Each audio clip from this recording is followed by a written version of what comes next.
Hello दोस्तों, वैशाख मास की शुक्ल पक्ष की चतुर्दशी तिथि अपने आप में बहुत खास है, क्योंकि 11 मई 2025 रविवार का दिन भी अपने आप में खास है।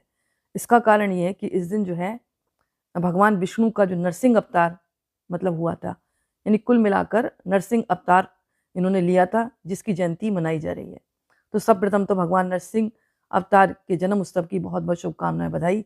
भगवान विष्णु का नरसिंह अवतार बहुत अपने आप में खास है। उन्होंने ये रूप अपने भक्त प्रहलाद की रक्षा के लिए धरा था। प्रहलाद को उसके पिता हिरण्यकश्यप से जान का खतरा था। हिरण्यकश्यप को मारने के लिए भगवान विष्णु ने अवतार लिया। इस अवतार में भगवान का स्वरूप आधे शेर का था और आधे मनुष्य का था, इसलिए इस दिन को नरसिंह जयंती के रूप में मनाया जाता है और पूजा पाठ की जाती है। और अब मैं ये बताऊंगी, चतुर्दशी तिथि 10 मई शनिवार की शाम 5:30 पर शुरू होगी।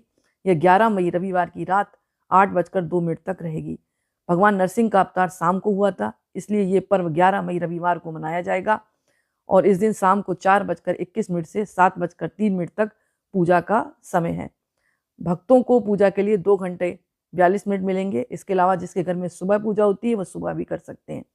विधि क्या रहेगी? पूजा के स्थान को साफ करें, गंगा जल छिड़के, एक लकड़ी की चौकी पर कलश रखें, कलश के ऊपर चावल से भरी कटोरी रखें, भगवान नरसिंह और लक्ष्मी जी की मूर्ति स्थापित करें। मूर्तियों को फूलों की माला पहनाएं, पीले फूल होने चाहिए या लाल फूल होने चाहिए। भगवान नरसिंह के चित्र के पास घी का दीपक जलाएं, अबीर, गुलाल, रोली जैसी चीजें चढ़ाएं और नरसिंह भगवान की कथा जरूर सुने। 12 मई सोमवार को व्रत का पारण होगा और जो लोग एक टाइम का भोजन करते हैं वो 11 मई को कर सकते हैं, मतलब पूजा पाठ करने के बाद। कहा जाता है कि भगवान नरसिंह की पूजा करने से भक्तों के जीवन में सुख शांति आती है। ये पूजा भक्तों के लिए बहुत फलदायी होती है और जो पूजा करता है उसके जीवन से भय मुक्त होता है और खुशहाल जीवन होता है।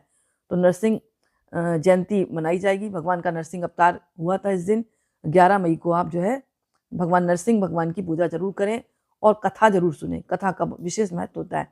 बाकी भगवान को आप जैसे शंख की धुनी दें, पंचामृत से स्नान कराएं, क्योंकि विष्णु भगवान का ही अवतार है ना। पीले फूल है, पीली मिठाई है, पीले फल हैं, इससे भोग लगाएं, आरती करें, आपको अनंत गुना फल मिलेगा और नरसिंह भगवान की कृपा भी आपके ऊपर बनी रहेगी। तो शाम के समय पूजा करें, क्योंकि इनका जो जन्म उत्सव है वो शाम के समय ही मनाया जाता है। बाकी आपके घर में जैसी परंपरा हो उसके आधार पर आप पूजा करें।